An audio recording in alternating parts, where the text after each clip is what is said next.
గత 3, 4 రోజుల నుంచి బాలయ్య గారి సన్మానోత్సవం గురించి మాత్రమే డిస్కషన్‌లు ఎక్కువవుతున్నాయి. వాళ్ళకి ఆహ్వానం ఎళ్ళిందా? వీళ్ళకి ఆహ్వానం ఎళ్ళిందా? వాళ్ళొచ్చారా? వీళ్ళొచ్చారా? సరే మొత్తానికైతే ఉత్సవం ముగిసింది. ఇప్పుడు వాళ్ళెందుకు రాలేదు? వీళ్ళెందుకు రాలేదు? ఓహో! వీళ్ళందుకే రాలేదా? ఓహో! వీళ్ళిందుకే రాలేదా? సరే జూనియర్ ఎన్టీఆర్ గారంటావా ఆయనకంటూ ఏదో ఉంది కాబట్టి వెళ్ళాల్సొచ్చింది. ఆయన వెళ్ళాడు. రామ్ చరణ్ తేజ్ ఎందుకు రాలేదంటే ఆయనకో రీజన్ ఉంది. ప్రభాస్ గారు, మహేష్ బాబు గారు ఎందుకు రాలేదా? వాళ్ళకంటూ ఒక రీజన్ ఉంది. బన్నీ ఎందుకు రాలేదా? వాళ్ళకంటూ రీజన్ ఉంది. ఎవరెవరు వచ్చారు, ఎవరెవరు రాలేదనేదన్నీ పక్కన పెడితే ఇంక అయిపోయిందిలే ఉత్సవం అనుకునే టైంకి తెర మీదకి మరో కొత్త వివాదం అనేదొచ్చింది. యాక్చువల్‌గా ఇక్కడ వీళ్ళు చెప్పుకున్నటువంటి రీజన్ ఏంటంటే, సీఎంఓ తరఫున మీడియా అక్కడికి వెళ్ళి ప్లగ్గులు పెట్టేసి లైవ్ టెలికాస్ట్ పెట్టుకుంటుంటే, "no you are not allowed" అని చెప్పేసి శ్రేయాస్ మీడియా వాళ్ళ ప్లగ్‌లన్నీ పీకేసి, "పోండ్రా గెట్ లాస్ట్" అని బయటికి తరిమేస్తే, వీళ్ళందరూ "మమ్మల్నే ఇంత అవమానిస్తావా? మేము సీఎం తాలూకు మనుషులం తెలుసా నీకు?" అని అడిగితే, "నువ్వెవడైతే నాకెందుకై పా" అని చెప్పి పంపించేశారు. వీళ్ళు ఈ విషయాన్నే తీసుకెళ్ళి సీఎం సార్ మీ తరఫున మేము అక్కడికెళ్ళి ప్లగ్గులు, స్విచ్‌లు అన్నీ పెడితే ఎవడ్రా నువ్వని మమ్మల్ని గెంటేశారు. మీ పేరు చెప్పినా సరే మమ్మల్ని వాల్యూ లేకుండా చేశారు అని వీళ్ళు కంప్లెయింట్ ఇస్తే, ఓహ్ మై గాడ్! అక్కడ నా పేరు చెప్పినా మీకింత అన్యాయం జరిగిందా? మీకింత అవమానం జరిగిందా? సరే. మీకింత అవమానం జరిగిన చోటికి నేను రాను అని రేవంత్ రెడ్డి గారు అక్కడికి రాలేదు. ఇది బయట నడుస్తున్న స్టోరీ. వాళ్ళు చెప్పుకుంటున్నటువంటి స్టోరీ. ఎందుకంటే వాళ్ళది కూడా మీడియానే కాబట్టి వాళ్ళు కూడా ఏదన్నది చెప్పుకోవచ్చు. వాళ్ళ భజన వాళ్ళు కొట్టుకోవచ్చు. ఇది స్టోరీ. నౌ రేవంత్ రెడ్డి గారికి అండ్ బాలయ్య గారికి ఉన్నటువంటి అనుబంధం గురించి మాట్లాడుకుంటే, సీ ముఖ్యమంత్రిగా గెలిచిన వెంటనే శుభాకాంక్షలు అని బాలయ్య సార్ చెప్పొచ్చు. కానీ చెప్పకుండా స్వయంగా వచ్చి కలిసాడు. కొంచెం లేట్ అయినా సరే. దానికి రీజన్ కూడా ఉంది. వాళ్ళకున్న అనుబంధం ఒక విషెస్‌తో అట్లా పడేస్తే పోయేది కాదు. కలిసి ఓ అరగంటో, గంటో స్పెండ్ చేసి ఆనందాన్ని పంచుకోవాలి. కానీ వెంటనే మరెందుకు రాలేదు అంటే, అక్కడ ఆయన కూడా ఎమ్మెల్యేగా గెలిచాడు. హ్యాట్రిక్‌గా గెలిచాడు. పైగా వాళ్ళ ప్రభుత్వం వచ్చింది. అండ్ సడెన్‌గా హెరిటేజ్ షేర్స్ పెరిగి మార్కెట్‌లో కూడా మంచి వాల్యూ వచ్చింది. బసవతారకంలో కూడా కొంచెం బిజీగా ఉన్నాడు. అక్కడ సంబరాలు జరిగాయి. ఎన్టీఆర్ శతదినోత్సవ వేడుకలు కొనసాగుతూ అందరూ చేసుకున్నారు. ఆయన సినిమాలు చక్కబెట్టుకోవాలి. అన్నీ చూసుకొని ఒక మంచి అండ్ ఈయనొచ్చే టైంకి ఈయన కూడా ఖాళీగా ఉండాలిగా.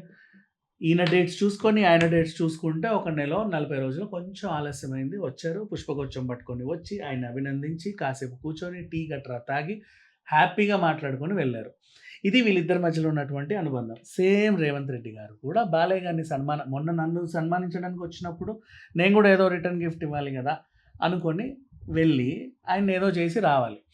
కాకపోతే ఇప్పుడు విషయం ఏంటంటే, 2 తెలుగు రాష్ట్రాల్లో జల విలయం చెప్పుకుంటే. అందుకని చెప్పి ముఖ్యమంత్రి చంద్రబాబు నాయుడు గారు కూడా now I'm not in a mood of celebrate చేసుకునే మూడ్‌లో నేను లేను. నా వల్ల కాదు. నన్నొదిలేయండి. ఎందుకంటే జనాలందరూ ఏడుస్తా, రోదనలు పెట్టుకుంటా ఉంటే, నేనొచ్చి ఇక్కడ సెలబ్రేషన్ చేసుకుంటూ పల్లికిలిస్తా, నిన్ను సన్మానం చేస్తూ శాలువా కప్పుతా, మైకులకి నవ్వుతా ఫోజ్ ఇవ్వలేను. అలా అని ఏడుపు మొహం పెట్టుకొని నీ సన్మానానికి రాలేను. అంతే కదా! అప్పుడు నేను రాలేని పరిస్థితి నన్ను క్షమించు బాలయ్య. నేను మళ్ళీ కావాలంటే ఆంధ్రాలో ఇంకో రోజు పెట్టుకున్నాం కదా! అక్కడికి అందరం వస్తామని చెబితే బాగుండే. అండ్ నెక్స్ట్ 2 తెలుగు రాష్ట్రాలు మనవే. అక్కడైనా ఇదే ఇక్కడ కూడా ఉంది కదా పరిస్థితి. సో, ఈ రాష్ట్రాన్ని కూడా రిప్రజెంట్ చేసేటువంటి రేవంత్ రెడ్డి గారు కూడా ఏం చేశారు? సో, వెళ్ళకుండా ఉంటే బాగుండు. సేమ్ సిట్యుయేషన్ అక్కడికెళ్ళి నవ్వుతా ఏం చేయలేం. అందుకని చెప్పేసి వెళ్ళకూడదు అనుకున్నాడు. కానీ సీఎం సార్ వస్తాడు అనే విషయం తెలుసుకున్న ఆయన తరఫున సీఎంఓ మీడియా అత్యుత్సాహం ప్రదర్శించి అక్కడి దాకా వెళ్ళి మొత్తం మైకులు పెట్టేసి ప్లగ్ ఆన్ చేసేసి లైవ్ పెట్టేసింది టెలికాస్ట్. అక్కడ లైవ్ యాక్చువల్‌గా ఎలో లేదు. అక్కడనే కాదు మోస్ట్‌లీ సినిమా ఫంక్షన్‌లు ఎక్కడ కూడా బయట వాళ్ళకి లైవ్ అనేది ఇవ్వరు. ఎందుకంటే ఎవరు గబుక్కున ఏం మాట్లాడతారో తెలీదు. అన్నీ రికార్డ్ అవుతా ఉంటాయి. And you know pre release ఫంక్షన్‌లకు కూడా యాంకర్ మైక్ ఒకటే పనిచేస్తది. మిగతా అన్ని మైకులు కట్ చేస్తారు. అది మీకు తెలీదు యాక్చువల్‌గా విషయం. నేను చెప్తున్నా వినండి. యాంకర్ మైక్ ఒకటే ఆన్‌లో ఉంటది. మిగతా మైక్స్ అన్నీ కూడా కట్ చేసి పడేస్తారు. మళ్ళీ స్టేజ్ మీదకి ఎవరైనా గెస్ట్ వస్తేనే ఆ మైక్ ఒకటి ఆన్‌లో ఉంటది. ఇట్లా ఉంటది పరిస్థితి. సో, ఇక్కడ వివరాల్లోకెళ్తే ఇక్కడేం జరిగిందో మాట్లాడుకుందాం. ఒక ఈవెంట్ ఇది యాక్చువల్‌గా చెప్పాలంటే. బాలయ్య గారిని సన్మానించాలి సినిమా ఇండస్ట్రీ తరఫున. సో, వీళ్ళందరూ తలా ఇంత యేసుకొని ఒక అమౌంట్ అనేది ఫిక్స్ చేసుకున్నారు. 3,00,00,000 4,00,00,000 ఈ 3, 4,00,00,000లో ఈవెంట్ చేయండయ్యా అందంగా అని చెప్పి శ్రేయాస్ మీడియాస్ వాళ్ళకి అప్పచెప్తే యాస్ ఎ శ్రేయాస్ మీడియాస్ ఇక్కడ ఈవెంట్ ఆర్గనైజర్. వీళ్ళ డ్యూటీ ఏంటి?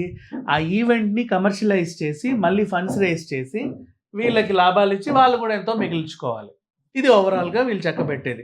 ఆ ఈవెంట్‌కి ఎలా లాభాలొస్తాయి? పలానా ప్రెజెంట్స్ బాలయ్య గారి సన్మానోత్సవం ఇన్ అసోసియేషన్ విత్ వీళ్ళు, కో ప్రెజెంటెడ్ బై వీళ్ళు, పవర్డ్ బై వాళ్ళు. ఇలా కొన్ని లోగోలు ఉంటాయి కదా! వాళ్ళందరూ డబ్బులిస్తే ఈ ఈవెంట్ అనేది at least no profit, no loss or break even profit ఏదో రకంగా సెటరేట్ అవుతది.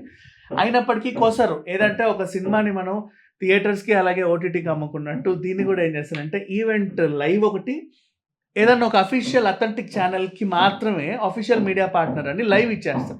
లైవ్ ఇన్ సెన్స్ వాళ్ళకి ఆ టెలికాస్ట్ ఇస్తారు. వాళ్ళు ఏ పండగో పబ్బా చూసుకొని బాలయ్య సన్మానోత్సవం ఎలా జరిగిందంటే ఈ ఈవెంట్ చూడండి ఈరోజు రాత్రి 6 గంటలకు అని చెప్పేసి అవి వేసుకుంటారు. దానికి తగ్గట్టు మళ్ళీ వాళ్ళు కూడా కొంతమంది స్పాన్సర్‌లను తెచ్చుకుంటారు. వీళ్ళకి ఇంత అమౌంట్ అని మాట్లాడుకుంటారు. ఇదంతా ఒక ప్లాన్డ్. నువ్వు మధ్యలో వచ్చేసి కెమెరా పెట్టేసి మేము లైవ్ వేసుకుంటాము మా సీఎం గారు వస్తున్నారంట కదా అని చెప్పేసి చేస్తే అది కుదరని పని యాక్చువల్‌గా చెప్పాలంటే. మీరు ఆయన పర్మిషన్ తీసుకొని ఉంటే ఆయన కూడా వద్దనే చెప్పేవాడేమో. మీరు ఆయన పర్మిషన్ తీసుకోకుండా గబగబా వచ్చేసి ఇక్కడ రాద్ధాంతం చేసి, గొడవ చేసి మాకేదో అవమానం జరిగిందన్నట్టుగా ఫీల్ అయ్యి వెళ్ళిపోయారు. ఏమీ లేదు ఇక్కడ మ్యాటర్. ప్రతిదాన్ని ఒక ఆర్గనైజ్డ్ వేలో చేస్తారు. ఈవెంట్ అనేది ఒకరికి అప్పచెప్పారు అంటే ఇప్పుడు శ్రేయాస్ వాళ్ళకి అప్పచెప్పామంటే శ్రేయాస్ వాళ్ళు దాని దగ్గరుండి ఎలా తీర్చిదిద్దాలో వాళ్ళకి తెలుసు. ఎన్ని ఈవెంట్లు చేశారు వాళ్ళు మీకు తెలీదు. How to project that event, ఎలా ఫండ్ రైజ్ చేయాలి, దాన్ని ఎంత నీట్‌గా ప్రొజెక్ట్ చేయాలి అన్నీ శ్రేయాస్ వాళ్ళకి తెలుసు. అందుకని వాళ్ళ మీద నమ్మకంతో వీళ్ళు కూడా వాళ్ళకి అప్పచెప్పారు.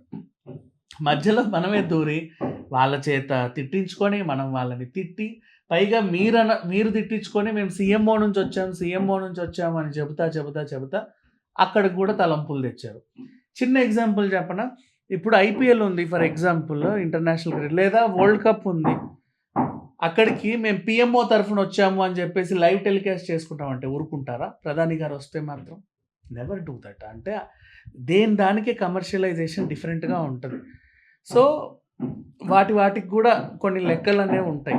అవన్నీ మనం అర్థం చేసుకొని మలుచుకోవాలే తప్ప ప్రతి చోటుకెళ్ళి గొడవలు చేయకూడదు. And at the same time చాలామంది వాళ్ళెందుకు వచ్చారు, వీళ్ళెందుకు రాలేదు ఇలా మాట్లాడుకుంటున్నారు. ఇకపోతే అసలు విషయానికి వెళ్తే చాలామంది ఇంకో కామెంట్లు, మరి ఆ ముఖ్యమంత్రి రాలేదు వర్షాల వల్ల, ఈ ముఖ్యమంత్రి రాలేదు వర్షాల వల్ల. మరి ఇంతమంది వర్షాల వల్ల బాధపడుతుంటే బాలయ్య గారు ఎందుకు నవ్వుతా సన్మానం చేయించుకుంటున్నారు? ఇది కూడా తప్పే కదని కొంతమంది వాదిస్తున్నారు. దానికి కూడా సమాధానం చెబుతా.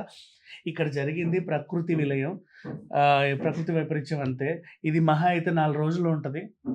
అండ్ తర్వాత ఏదో ఒకటిలాగా సద్దుమణిగిస్తే మళ్ళీ సెట్ అవుతుంది. కానీ ఇక్కడ ఇంకా పెద్ద విలయం జరుగుతుంది. జన విలయం. ఫ్యాన్స్ కొట్టుకు చేస్తున్నారు. నా హీరో గొప్ప అని ఉన్మాదుల్లా తయారవుతున్నారు, ఉగ్రవాదుల్లా తయారవుతున్నారు, పొడుచుకు చేస్తున్నారు. సో టైంకో సందర్భం దొరికింది అందరు హీరోలు కలుసుకొని స్టేజ్ ఎక్కి మాట్లాడేలాగా. అందుకని చిరంజీవి గారు, బాలకృష్ణ గారు ఫ్యాన్స్ గురించి అంత ఇదిగా చెప్పి, మోహన్ బాబు గారు అంత ఇదిగా చెప్పేసరికి ఇక్కడికైనా సరే ఫ్యాన్స్ కొట్లాడుకోవడం ఆపేసి, మనం ఆ ఫ్యాన్స్ కాదు, ఈ ఫ్యాన్స్ కాదు, అందరం సినీ అభిమానులమే, అందరం కూడా సినిమాలను ప్రేమించే వాళ్ళం. ఏ సినిమా అయినా మాకొకటే, ఏ హీరో అయినా మాకొకటే అనే భావం వాళ్ళలో కలగజేయాలి అని ప్రకృతి విపత్తు కంటే ఈ జన విపత్తు ఇంకా చాలా దారుణం అని తెలుసుకొని ఆయన సన్మానానికి ఒప్పుకున్నాడు. అంతే తప్పితే ఇంకేమీ లేదు. Thank you so much.